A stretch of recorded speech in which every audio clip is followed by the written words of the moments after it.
নমস্কাৰ আপোনালোক সকলোকে পুনৰবাৰ টিকে মাইণ্ডৰ অন্য এটা ৰাতিপুৱাৰ ধামাকাদাৰ খবৰলৈ স্বাগতম জনাইছো। অন্য দিনৰ দৰে আজিও আপোনালোকৰ কাৰণে দিনটোৰ কেইবাটাও গুৰুত্বপূৰ্ণ খবৰ লৈ আহিছো। ভিডিঅ'টো প্ৰথমৰ পৰা শেষলৈকে চাই থাকিব। আজি প্ৰথম খবৰটোৱে আপোনালোকক এটা বিৰাটেই ভাল খবৰ দিব বিচাৰো। খবৰটো ওলাইছে মহিলাসকলৰ কাৰণে, যিসকল মহিলাই নেকি অৰুণোদয় আঁচনিৰ পইচা পায়, তো তেওঁলোকৰ কাৰণে এটা ভাল খবৰ ওলাইছে। যোৱাকালি হৈছে 10 তাৰিখ, যোৱাকালি আছিলে 10 তাৰিখ। তো প্ৰত্যেক মাহৰ 10 তাৰিখৰ দিনাখন অৰুণোদয় আঁচনিৰ হিতাধিকাৰীসকলক মন্ত্ৰী হিমন্ত বিশ্ব শৰ্মাদেৱে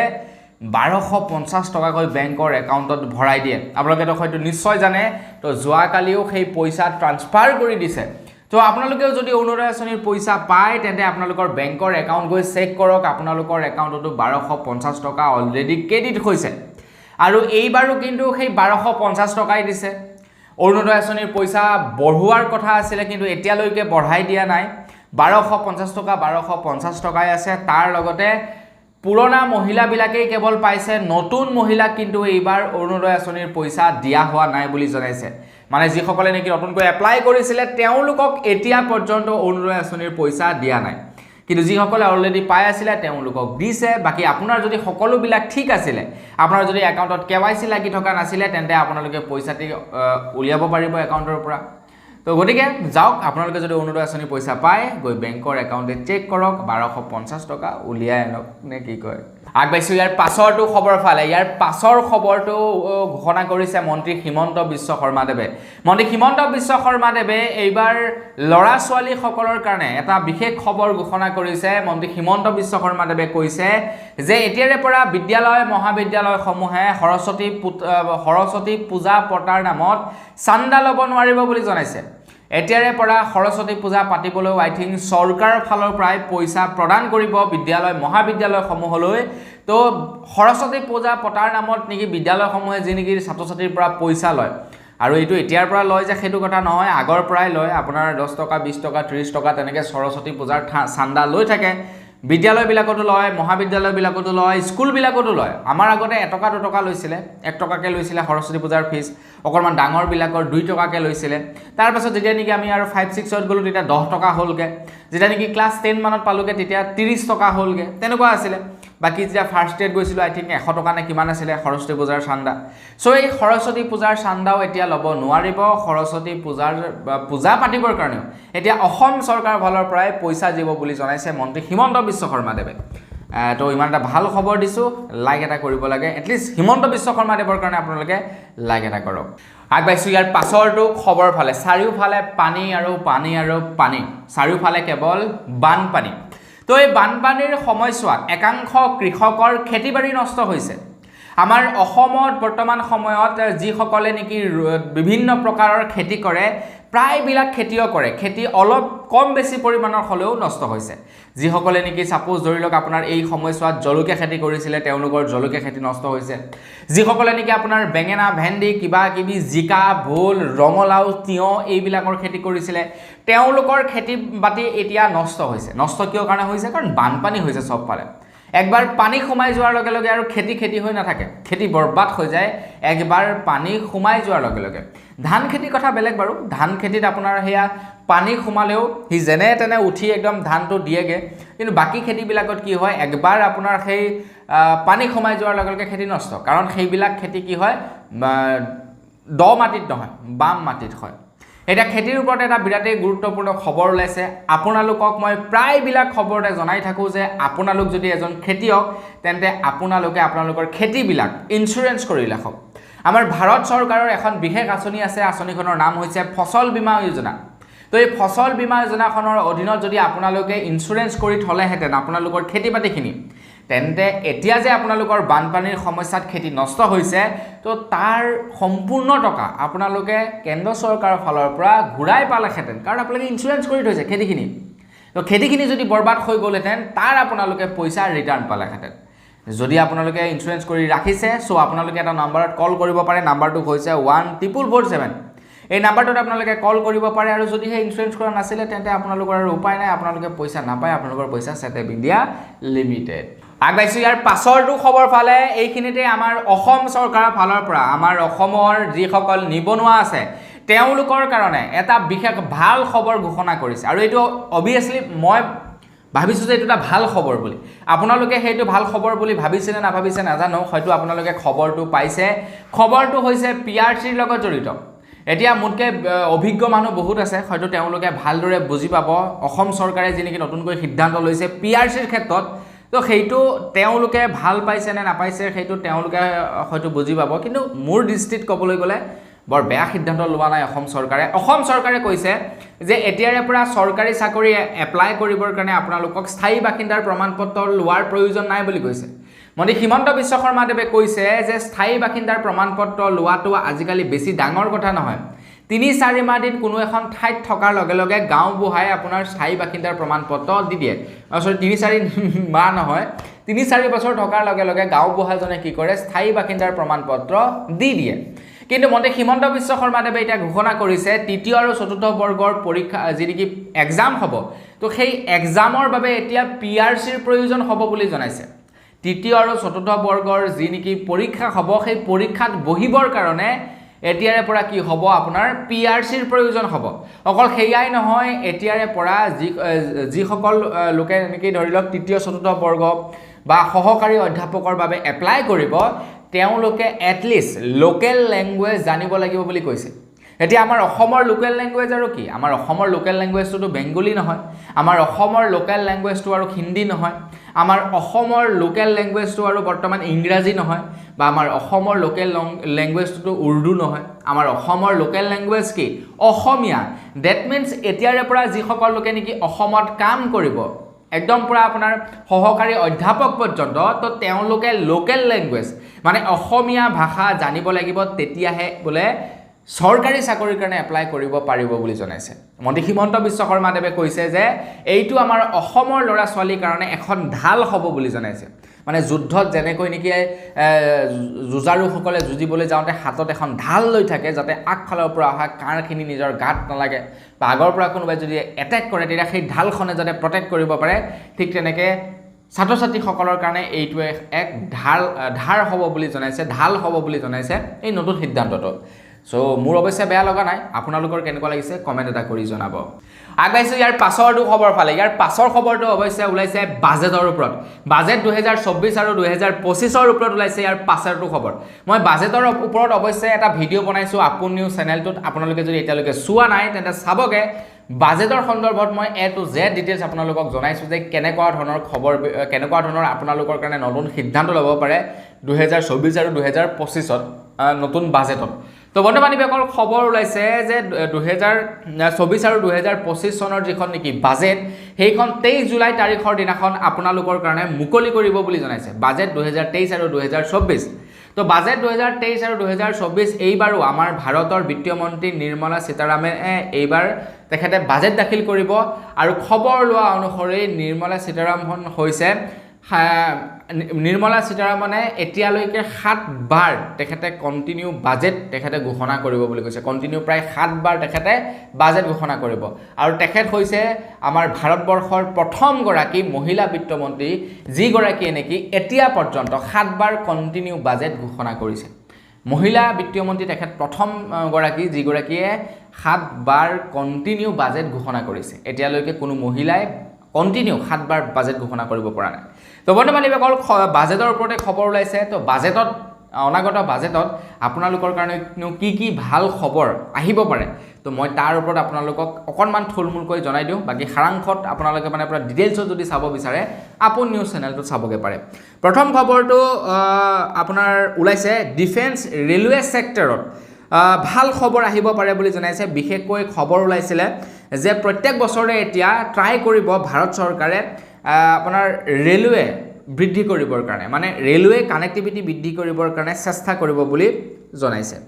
আপোনাৰ তাৰ পাছতে আকৌ খবৰ ওলাইছে যিবিলাক নেকি নতুন ষ্টাৰ্টআপ আছে যিবিলাকে নেকি নতুনকৈ কিবা এটা ষ্টাৰ্ট কৰিব বিচাৰে কিবা কোম্পানী এটা ষ্টাৰ্ট কৰিলে তো তেওঁলোকৰ যি এঞ্জেল টেক্স লাগে মানে নতুনকৈ এটা কোম্পানী ষ্টাৰ্ট কৰিলে যি নেকি টেক্স লাগে এঞ্জেল টেক্স বুলি কোৱা হয় তো সেই এঞ্জেল টেক্সটো হয়তো উঠাই দিব পাৰে বুলি জনাইছে নতুনকৈ সৃষ্টি হোৱা ষ্টাৰ্টআপবিলাকৰ ক্ষেত্ৰত তাৰ পাছতে ওলাইছে খবৰটো যে ইলেক্ট্ৰনিক মেনুফেকচাৰিং প্লেণ্ট আমাৰ ভাৰতবৰ্ষত বৃদ্ধি কৰিব বুলি জনাইছে আৰু তাৰ লগে লগে আৰু এটা খবৰ ওলাইছে যে আমাৰ ভাৰতত বিক্ৰী হোৱা যিবিলাক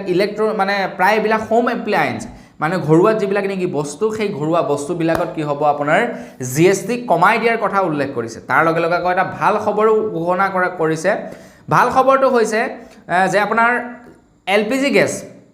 LPG গেছত বোলে দাম কমিব বুলি জনাইছে যথেষ্ট পৰিমাণৰ দাম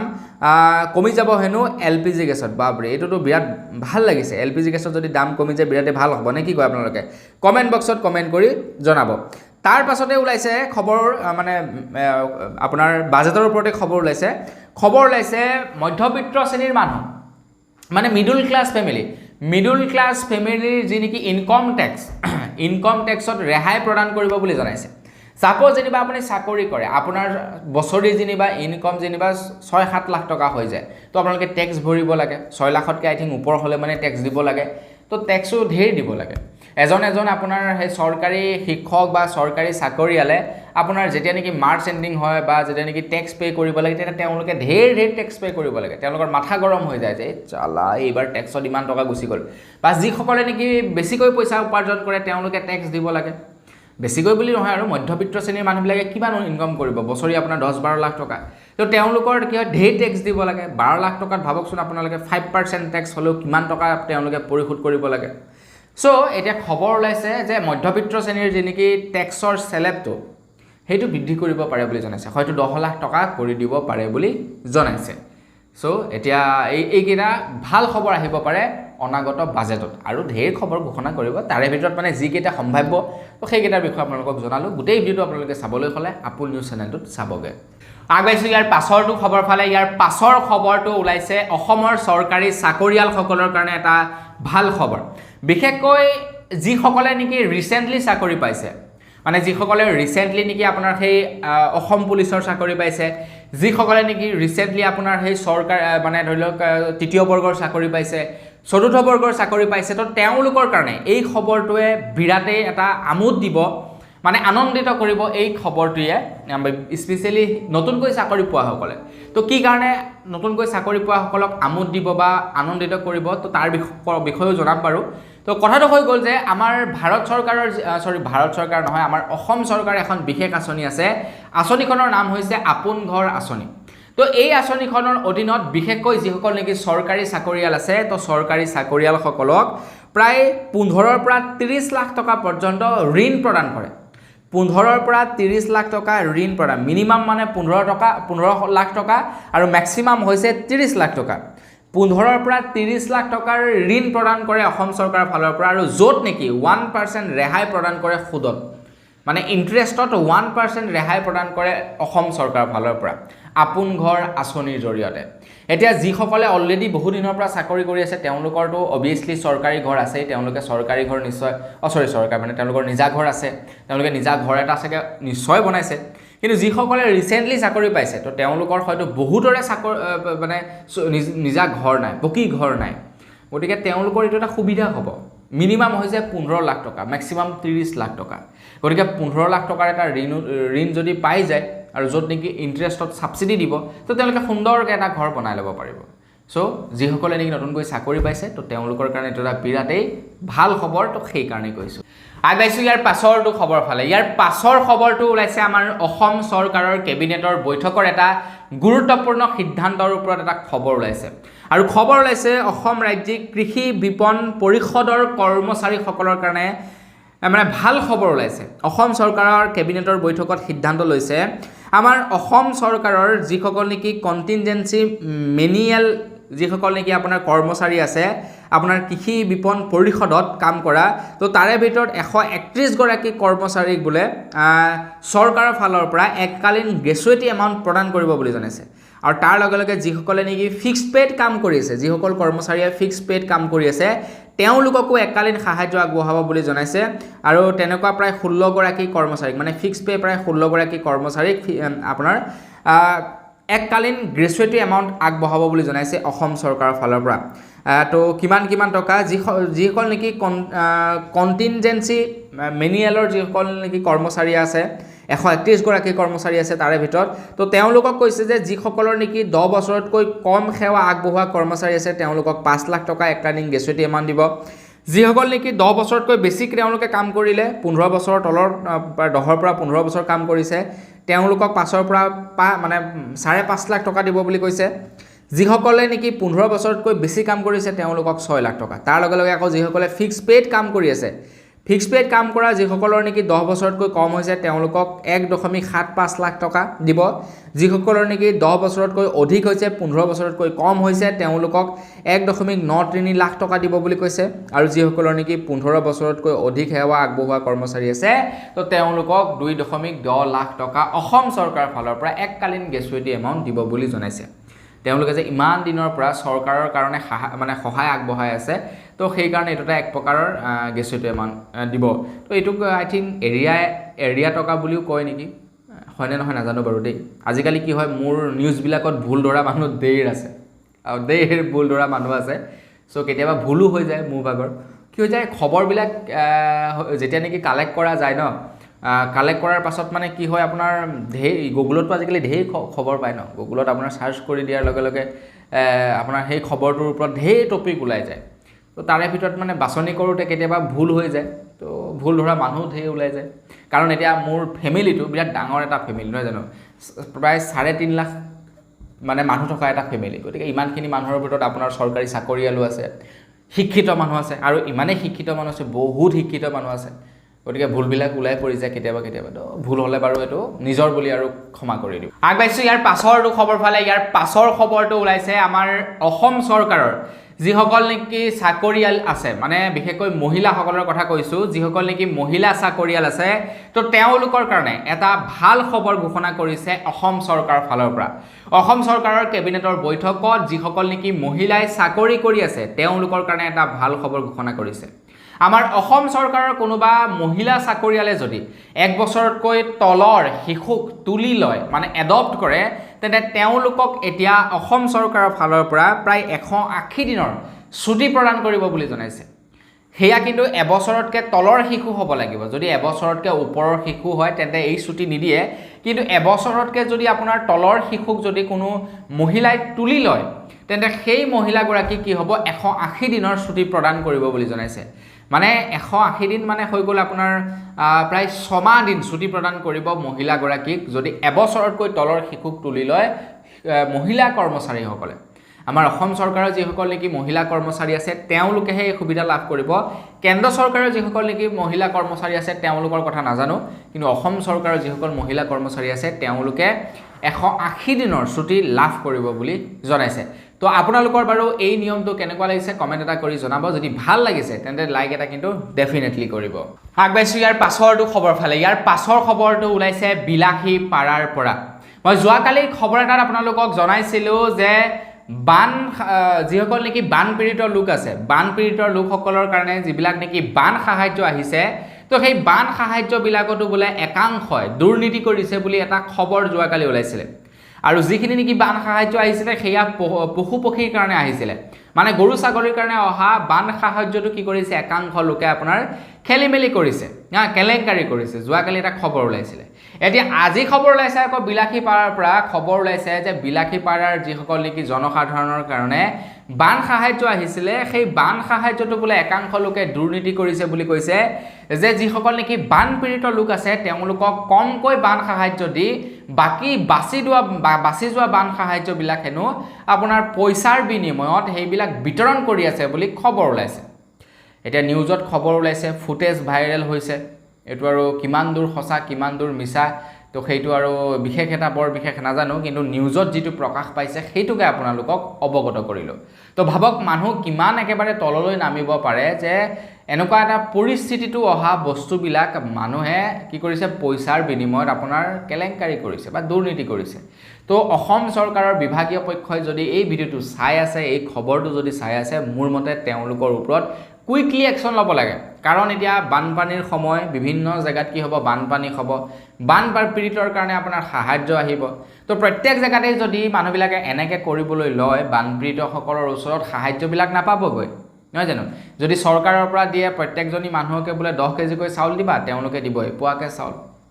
আপোনাৰ যদি কয় বোলে 2 কেজিকে দালি দিবা তেওঁলোকে 100 গ্ৰামকে দালি দিব গতিকে অসম চৰকাৰৰ যিবিলাক বিভাগীয় মানুহ আছে তেওঁলোকে মোৰ মতে কুইকলি একচন ল'ব লাগে এইবিলাকৰ ওপৰত ভিডিঅ'ত দেখিছে ন তো লগে লগে অনুসন্ধান কৰিব লাগে সেই জেগাটোত যে সঁচাকৈ এনেকুৱা হৈছে নেকি বা নিউজবিলাকত দেখিছে যে সঁচাকৈ এনেকুৱা হৈছে নেকি যদি হৈছে তেন্তে তেখেতলোকৰ ওপৰত একচন ল'ব লাগে নহয় জানো যদি বোলে তেনেকুৱা ধৰণৰ হোৱা নাই তেন্তে নিউজৰ ওপৰত একচন ল'ব লাগে সিদ্ধা কথা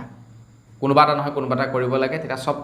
একদম মামলা সেটেপ আগবাইছো ইয়াৰ পাছৰটো খবৰ ফালে ইয়াৰ পাছৰ খবৰটো আমাৰ ভাৰতবাসীৰ কাৰণে বিশেষকৈ আমাৰ হিন্দুসকলৰ কাৰণে এটা বিৰাটেই ভাল লগা খবৰ ওলাই পৰিছে আপোনালোকে হয়তো নিশ্চয় জানে যে ৰাৱণে আমাৰ মাতা সীতাক হৰণ কৰি লৈ গৈছিলে সেইটো কথাটো আপোনালোকে নিশ্চয় জানে আৰু হৰণ কৰি ক'ত ৰাখিছিলেগে শ্ৰীলংকাত ৰাৱণ আছিলে শ্ৰীলংকাৰ ৰজা তো তেখেতে শ্ৰীলংকালৈ যেতিয়া নেকি নিছিলে তেতিয়া সেইখন লংকা বুলি জনাজাত আছিলে এতিয়া হৈ গ'ল শ্ৰীলংকা তো সেইখন লংকা আছিলে লংকালৈ কি হৈ কৰি গৈছিলে মাতা সীতাক হৰণ কৰি লৈ গৈছিলে তাৰপা প্ৰভু ৰামে মাতা সীতাক আনিবৰ কাৰণে ৰাম সেতু নিৰ্মাণ কৰিছিলে আপোনালোকে হয়তো নিশ্চয় জানে তো বন্ধু বান্ধৱীসকল এতিয়া খবৰ ওলাইছে আমিতো সেইবিলাক আপুনি ধৰি লওক আমি ৰামায়ণ বা মহাভাৰত এইবিলাকতহে আমি এইবিলাক খবৰ শুনা পাই আহিছিলোঁ তো এতিয়া কি হৈছে আপোনাৰ তাৰ সত্যতা নিৰূপণ কৰিছে এছৰোৰ তৰফৰ পৰা তো এছৰোৰ সাইণ্টিষ্টসকলে ৰাম সেতুৰ যিটো নেকি পথ আছিলে যিটো পথেৰে নেকি আপোনাৰ আমাৰ ভাৰত আৰু শ্ৰীলংকাৰ কানেক্ট কৰিছিলে সেই পথটো জেনেৰেট কৰিছে বুলি জনাইছে সম্পূৰ্ণ পথটো জেনেৰেট কৰিছে যে কোনফালৰ পৰা কোনফালে গৈ কোনটো দিশত সেই ৰাস্তাটো আছিলে সম্পূৰ্ণ জেনেৰেট কৰিছে বুলি জনাইছে স্যাটেলাইটৰ সহায়েৰে আৰু এইটো প্ৰথমবাৰৰ কাৰণে হৈছে ৰাম সেতুৰ সম্পূৰ্ণ ফটো মানে ধৰি লওক আগতে কি হয় অনুমান কৰা যায় যে এইফালে গৈ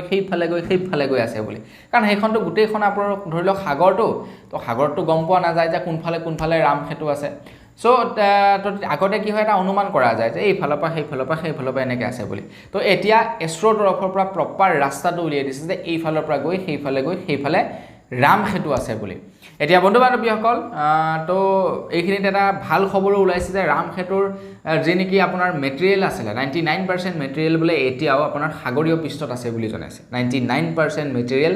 এতিয়াও আছে সাগৰীয় পৃষ্ঠত ৰাম সেতুৰ সো সাইণ্টিষ্টসকলে দেখা যাওক কি কৰে কি নকৰে এই সন্দৰ্ভত নহয় জানো আগবাইছো ইয়াৰ পাছৰটো খবৰ ফালে ইয়াৰ পাছৰ খবৰটো ওলাইছে আমাৰ অসমৰ যিসকল নেকি চৰকাৰী চাকৰিয়াল আছে তো তেওঁলোকৰ কাৰণে অসম চৰকাৰৰ ফালৰ পৰা এটা নিৰ্দেশনা বান্ধি দিছে অসম চৰকাৰৰ ফালৰ পৰা চৰকাৰী চাকৰিয়ালসকলৰ কাৰণে উল্লেখ কৰিছে যে এতিয়াৰে পৰা চৰকাৰী চাকৰিয়ালসকলে চৰকাৰী হস্পিটেলত যেটো সময়ত নেকি কৰ্মৰত হৈ থাকিব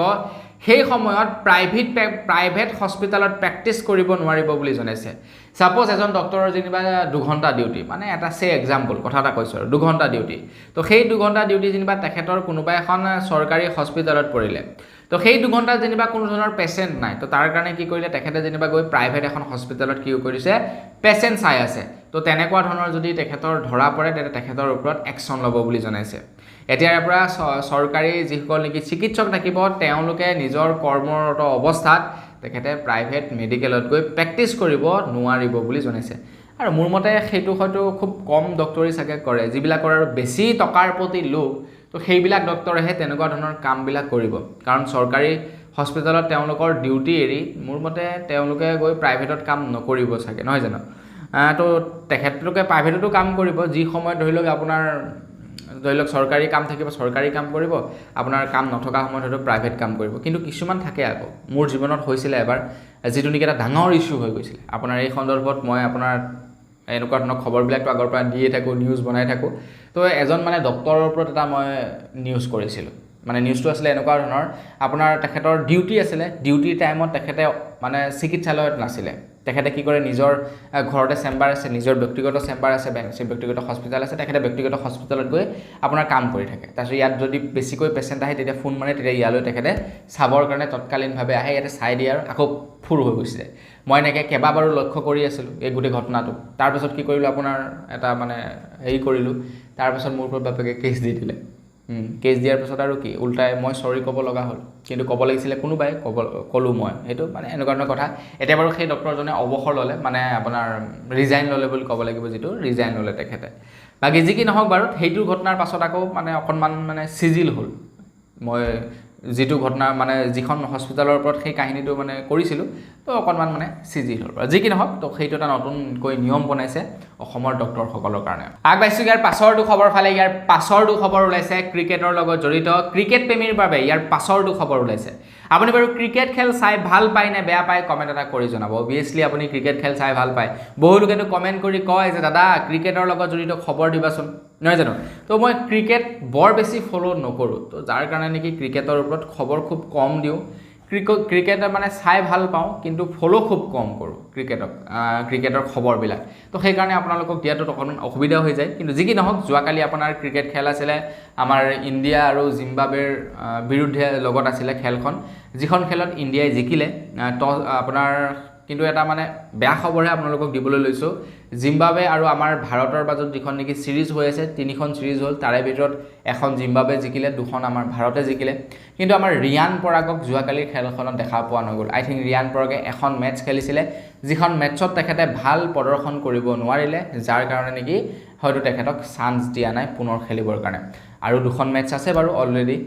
তো 2খন মেটচত দেখা যাওক ৰিয়ান পৰাগক দিয়ে নিদিয়ে তো ৰিয়ান পৰাগৰ বিৰুদ্ধে আপোনাৰ সঞ্জু চেমছন এনেকৈ কেইবাজনকো মানে খেলাৰ সুবিধা দিয়া হৈছে আগবাঢ়িছোঁ একেবাৰে শেষৰটো খবৰ ফালে একেবাৰে শেষৰ খবৰটো ওলাইছে এজন কেন্দ্ৰীয় মন্ত্ৰীৰ ওপৰত খবৰটো ওলাইছে কেন্দ্ৰীয় মন্ত্ৰী শান্তনু ঠাকুৰৰ ওপৰত ওলাইছে ইয়াৰ পাছৰটো খবৰ ওলাইছে এই কেন্দ্ৰীয় মন্ত্ৰীগৰাকীয়ে বোলে গো মাংস সৰবৰাহৰ অনুমতি দিবলৈ BSFলৈ এখন পত্ৰ লিখিছিলে বুলি খবৰ ওলাইছে আৰু যিখন পত্ৰ বৰ্তমান সময়ত ভাইৰেল হৈ আছে তো আপোনালোকে চাওক পত্ৰখন ছ'চিয়েল মিডিয়াত বৰ্তমান সময়ত এই পত্ৰখন খুবেই ভাইৰেল হৈ আছে তো যিখন পত্ৰত আপোনালোকে স্পষ্টকৈ দেখা পাইছে যে ইয়াতে লিখা আছে আপোনাৰ বিফ মানে যিটোক নেকি গৰু মাংস বুলি কোৱা হয় আৰু গৰু মাংস সাপ্লাই দিবৰ কাৰণে বেছি নহয় বাৰু 3 কেজি আছিলে 3 কেজি গো মাংস সাপ্লাই দিবৰ কাৰণে আপোনাৰ BSFলৈ তেখেতে পত্ৰ লিখিছিলে তেখেতে কি লিখিছিলে যে ভাৰত আৰু বাংলাদেশ সীমান্তৰ ভাৰত আৰু বাংলাদেশৰ মাজত মানে গো সৰবৰাহ কৰিবৰ কাৰণে তো তেখেতে এখন অফিচিয়েল পত্ৰ প্ৰেৰণ কৰিছিলে বোলে আপোনাৰ BSFলৈ যিখন বৰ্তমান সময়ত খুব ভাইৰেল হৈ পৰিছে এতিয়া কোনে এখন একচুয়ালি মানে ফটো মাৰি দি দিলে হেতুৰ বিষয়ে নাজানো হয়তো কোনোবা দিব পাৰে আৰু কোনে দিলে হেতুৰ বিষয়ে নাজানো কিন্তু চাওক এয়াই হৈছে আমাৰ কেন্দ্ৰীয় মন্ত্ৰী তো বন্ধু বান্ধৱীসকল বস আজি ভিডিঅ' জনাবলগীয়া খবৰ ইমানকেইটাই আছিলে খবৰকেইটা জানি আপোনালোকৰ কেনেকুৱা লাগিলে কমেণ্ট এটা কৰি জনাব যদি ভাল লাগিলে লাইক এটা কৰিবলৈ নাপাহৰিব চেনেল যদি ছাবস্ক্ৰাইব কৰা নাই ছাবস্ক্ৰাইবটো কৰি ল'ব পুনৰ এটা ভিডিঅ' লগ কৰাৰ খাই যদি ভিডিঅ' মাগিছোঁ ধন্যবাদ জয় অসম